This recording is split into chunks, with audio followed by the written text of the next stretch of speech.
Hello, કેમ છો બધા? આજે છે એકાદશી, મોક્ષદા એકાદશી છે. આજે બધા રહ્યા છે ઘરમાં. અને જ્યારે સ્નેહ ને ચાહત રહે ને એટલે વિચાર આવે કે શું બનાવીશ આજે જમવાનું. બિકોઝ એ બેને આપણું દેશી ફરાળ હોય એવું ખાવાનું થોડું ઓછું ગમતું હોય છે. ખીચડી ખાઈ થોડી પણ ના મજા આવે, એટલે એમના માટે કંઈક સ્પેશિયલ બનવાનું છે. તો ચલો આજે હું શું બનાવું છું.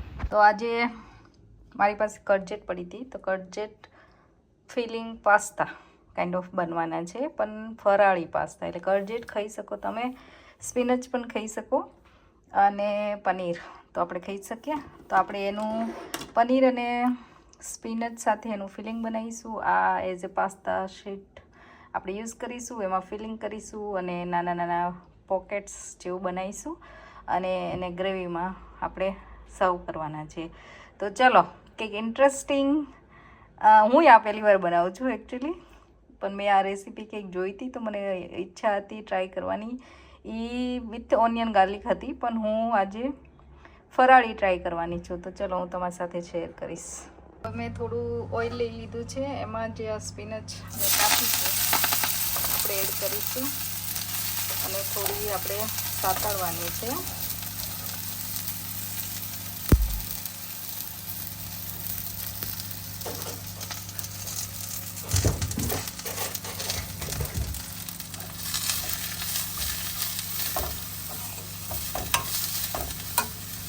થોડી સોફ્ટ થઈ જાય ત્યાં સુધી આપણે એને સાતળીએ. તો આ સ્પિનચ મસ્ત સોફ્ટ થઈ ગઈ છે. હવે આપણે આ પનીર થોડું છીણી લીધું છે, આમાં આપણે પનીર એડ કરીશું. તો હવે આપણે પનીરને સરસ રીતે સ્પિનચ સાથે મિક્સ કરીશું.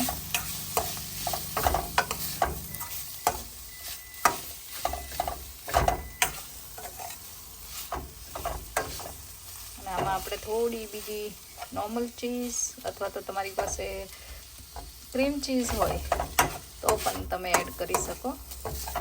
આપણે બે થોડું થોડું એડ કરીશું. તો જો મેં થોડી ક્રીમ ચીઝ અને થોડી નોર્મલ ચીઝ, તો આપણે હવે પાછું આ બધું સરસ રીતે મિક્સ કરીશું. સરસ રીતે બધું મિક્સ થઈ ગયું છે. હવે આમાં મેં થોડું સોલ્ટ એડ કર્યું છે, થોડી હું પાર્સલી એડ કરીશ ટેસ્ટ માટે, થોડી હું ચીલી ફ્લેક્સ, આ તમે અવોઇડ કરવું હોય તો કરી શકો છો, અને થોડું બ્લેક પેપર પાવડર. બસ આપણે આટલું સિઝનિંગ કરવાનું છે અને પાછું બધું મિક્સ કરીશું અને આપણું ફિલિંગ થઈ ગયું રેડી. તો મેં ગેસ બંધ કરી દીધો છે અને આપણું ફિલિંગ થઈ ગયું છે રેડી. આ એકચ્યુઅલી રેવલોવી પાસ્તા આવે ને, જે ફિલ્ડ પાસ્તા, એ ટાઈપના પાસ્તા બનવાના છે, એટલે આપણે એના માટેનું આ ફિલિંગ બનાવીએ છીએ. હવે આપણે રેવલોવી જે લોટમાંથી બને છે નોર્મલી, આપણે યુઝ કરવાની છે કટજેટ કે ઝુકીની, તમે જે કહેતા હોય. તો આપણે એની સ્લાઇસ યુઝ કરીશું અને આ ફિલિંગ કરીશું.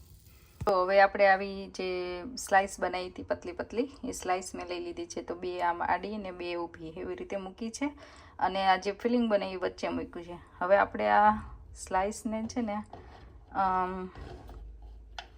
વાળવાની છે આવી રીતે, એક બાજુથી પછી બીજી બાજુથી, બરાબર. અને હવે આ જે ઉપરનો પાર્ટ છે એ આ બાજુ આપણે વાળીશું. હું તમને બતાવું, વાળી નાખું. રીતે આપણે વાળીને પોકેટ બનાવવાના છે કે જેથી ફિલિંગ અંદરની સાઈડ રહે. તો આપણે આવી જ રીતે બધા પોકેટ વાળીને રેડી કરી લઈશું. તો જોઈ લો, આ રીતે મેં બધા પોકેટ્સ બનાવી લીધા છે. મારી પાસે એક ઝુકીની હતી એટલે આટલા બન્યા છે. આ થોડો વેસ્ટ નીકળ્યો છે. તો આ રીતે બધા પોકેટ્સ આપણે રેડી કરી લેવાના છે. અને હવે પાસ્તાનો સોસ જે બનાવવાનો છે એ બનશે. તો એના માટે જો મેં આમાં સેમ પેન જ મેં યુઝ કર્યું છે અને મેં તેલ કે એવું કંઈ એડ નથી કર્યું. ટમાટો પ્યોરી મેં એડ કરી છે અને અત્યાર સુધી બીજું કાંઈ એડ નથી કર્યું. તેમાં હું થોડું પાછું બ્લેક પેપર પાવડર અને સેમ હર્બ્સ હું યુઝ કરીશ. આમાં પણ થોડા ચીલી ફ્લેક્સ, થોડું પાર્સલી. તમારી પાસે ઓરેગાનો હોય તો પણ એડ કરી શકો. મારી પાસે મિક્સ હર્બ્સ છે પણ એમાં આઈ થિંક ગાર્લિક છે. એટલા માટે મેં એ યુઝ નથી કર્યો, ખાલી પાર્સલી યુઝ કરી છે. અને આપણે આ રીતે થોડું સોસને ઠીક થવા દઈશું. હું સોલ્ટ પણ એડ કરીશ ટેસ્ટ પ્રમાણે. અને આ જે સોસ થઈ જશે એ થઈ જશે રેડી.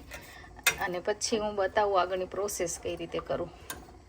પાસ્તા સોસ મસ્ત ઠીક થવા માંડ્યો છે, એટલે હવે આપણે આ રીતે જે પાર્સલ બનાવ્યા છે એ પાર્સલ મૂકી દઈશું બધા સરસ. અને આપણે ઢાંકીને થોડી વાર ચડવા દેવાનું છે. આઈ હોપ કે બધા આવી જાય મારી પાસે, તો મૂકી જ દઈશ બધા. તમારી પાસે જો પોળું પેન હોય તો વધારે સારું, મેં એ લીધું હોત તો વધારે સારું થાત. રીતે બધા ઉપર થોડી ચીઝ મૂકીશું. આ ઓપ્શનલ છે, તમારે રાખવું હોય તો, નહીં તો પછી આમાં આપણે ઢાંકીને ધીમા તાપે એકદમ થોડી વાર ચડવા દેવાનું છે. તો તમે જોઈ શકો છો ચીઝ મેલ્ટ થઈ ગઈ છે. હવે હું આમ કવર જ કરીને બંધ કરી દઈશ. અને આપણા જે હેલ્ધી રેવલોવી ચા થઈ ગઈ છે રેડી. ચાને આપણે ચખાડીશું અને પછી પૂછીશું કેવી લાગે છે, બરાબર ને? ચલો, આજે મેં કંઈક અલગ ફરાળી ડિશ બનાવી છે. ચાદ શું કહેવાય ને? Ravioli. કેવી લાગી? Sauce. સરસ લાગ્યું ને? સ્નેહને It's nice. નાઈસ.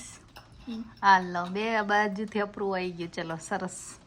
હવે કન્ફર્મ કે સારું જ બન્યું હશે. મેં ફર્સ્ટ ટાઈમ બનાવ્યું. સામાન ખીચડી સારી બને છે. સામાન ખીચડી નથી ફર્સ્ટ ટાઈમ બનાવી, ઘણી વાર બનાવ્યું છે.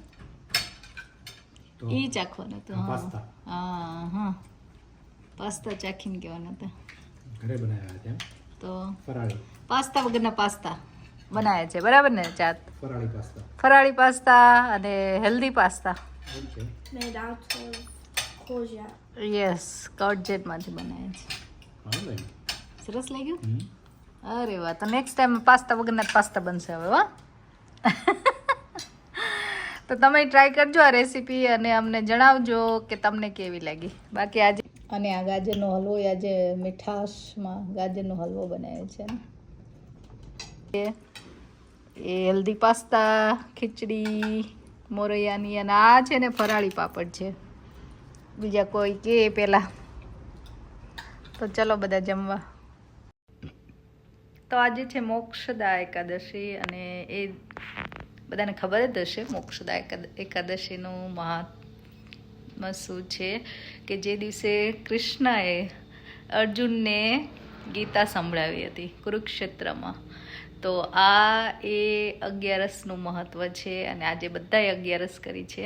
તમને ખબર હતી કે નહીં આ 11નું મહત્ત્વ શું છે? તો આટલા વર્ષ પછી